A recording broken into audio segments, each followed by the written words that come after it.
Well, a huge part of the history of Formula One, and especially McLaren, was obviously linked to McLaren-Honda name, an iconic name, and it's definitely a lot of memories for me. But obviously, a lot of success on track, still the record of the number of wins over one season. So a lot of pressure, but nice pressure and good challenge for the future. So we changed a lot in McLaren racing over the past months, obviously, what we can so-call deep restructuring. But the DNA is still the same, it's just a philosophy we have changed. And we obviously work very hard to not leave any rock unturned, to make sure we will be ready in Jerez, but Jerez for the season, and also a fresh start for the next years to be successful. So all what we changed on the MP430 was obviously the philosophy of the car, not the DNA. McLaren DNA is still here, and will stay for long, I hope. But this is the philosophy about designing the car, about how we handle, how we package the car. Everything has changed, I guess. Some people downstairs on shop floor obviously are very happy to say this is maybe one of the most exciting and best ever built car from McLaren, so which is already very flattering for all the organization. But we have to stay obviously grounded, and we need to see what's going to happen and how performance, or let's say successful, we will be. Yeah, I mean, this concept of driver friendly, it's maybe new and part of this new philosophy. We are trying just to make sure we can give our drivers the ability to exploit the car to the limit, which means getting this performance package. I mean, if you have a performing car, and the driver can't drive it, it's obviously a waste. So we just want to make sure our drivers can drive the car to the limit, which obviously means we will exploit to the limit. And this is where this new philosophy is standing to. Development is part of Formula One, and obviously as long as you stay in the frame of the regulation, you can do whatever you want. So it's very key to develop obviously the performance of the car throughout the year. We already know that the car which is gonna be seen during the launch will be different from the car hitting the track during the testing, and obviously still very different from the car turning up in Melbourne. So we will keep developing the car. We know where we go, at least in the short-term view, and we want to keep to develop the car. But it's the beginning of a new era, and obviously the potential is huge now. We know for the coming years, which is our target, to be very successful. So we have to, we had to rebuild this platform and make sure we can develop based on this one. We have to have big ambitions, because McLaren-Honda wants to be very successful on track. So we have to change our mindset and make sure we can obviously hit the targets, and very ambitious targets which we have set up for ourselves. It's true that we are ahead today, and if you speak to the engineers back in the office, they're already working on designing and developing the car which is gonna turn up Barcelona, Monaco, and it's already well ahead in advance. I mean, what happened from McLaren for 2015, obviously it's I hope only good. It's true that there is a lot of excitement over the winter, because everybody is preparing itself and ready to compete, and nobody will show all these cards in the testing. And today, it's only numbers coming from computers or simulation, which gonna just build up the expectation. So we have to be careful, and we need to first test, make sure the machinery is working behind the track, but at the track as well. And then we will, more or less by the end of the, testing program, we will know where we are. The lack of testing is obviously very makes life complicated a little bit to understand where everybody is in terms of level of comparing different teams, different cars. But I think we develop very accurate simulation tools these days, and I think it's just to correlate with what we have been doing before and what we want to achieve. So I think we will do our best with very, very few days of testing. Well, the relationship between McLaren and Honda has been obviously built on a very serious foundation based on the past success, obviously.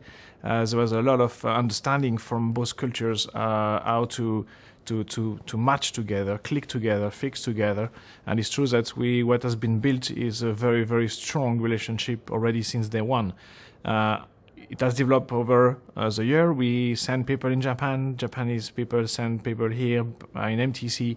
And I have to say, when the official deadline was hit, there was really already a very good synergies between both companies.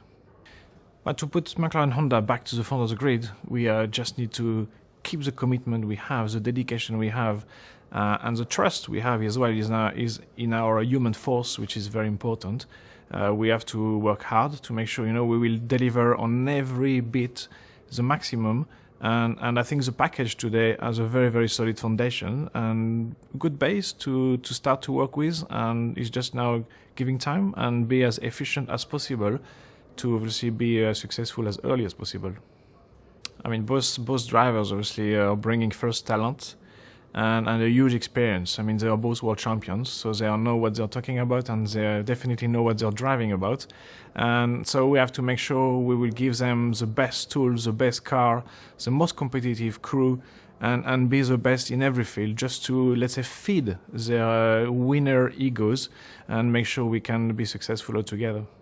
I mean, Kevin will bring obviously a very key supporting advice and, let's say, role. And he, as you said, he was driving for us last year, and he's very definitely eager to get back in racing for McLaren. So he will do his best, obviously, by supporting the team to get back to the front of the grid.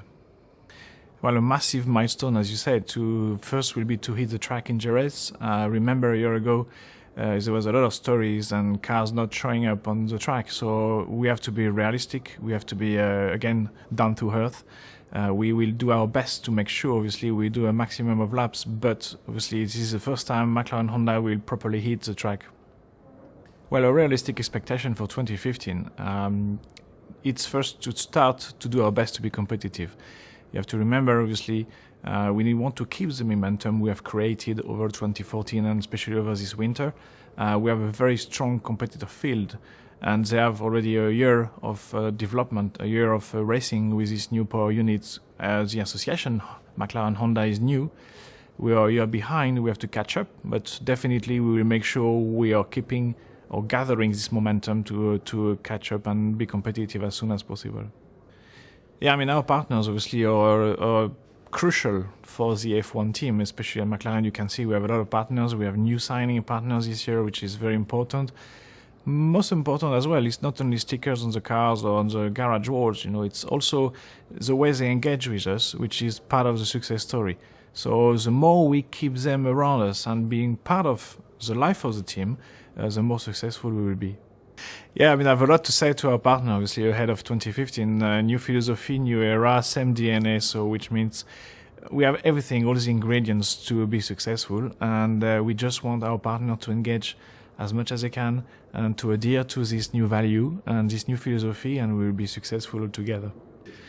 I mean, the technical contribution from ExxonMobil is a very interesting one, very important for us. Obviously, not only visibility or activation around this partnership, there is a lot of technical involvement and inputs from our partner ExxonMobil. So most of the people think, okay, the engine is a very important development part done by ExxonMobil based on the lubricant or even the fuel. But the truth as well is the chassis side. We have a lot of fluid on the car, dampers, gearbox, even steering rack fluids. All these kind of fluids have, let's say, been specifically designed by ExxonMobil to be at the top of the top. So the performance package and, let's say, the winning combination we can create, or the momentum around the car, the team, engine partner, has been obviously helped by the deep engagement of ExxonMobil. So the technical contribution of SAP is a very interesting one. A lot of modern and current racing are very process-driven, and obviously to have us SAP on board is very crucial to manage, to understand where you are, to measure your KPI. I mean, it's very vast, and we obviously have been very thankful to have SAP on board to develop these process protocols and make sure we can measure our progress, and we need to know where we go.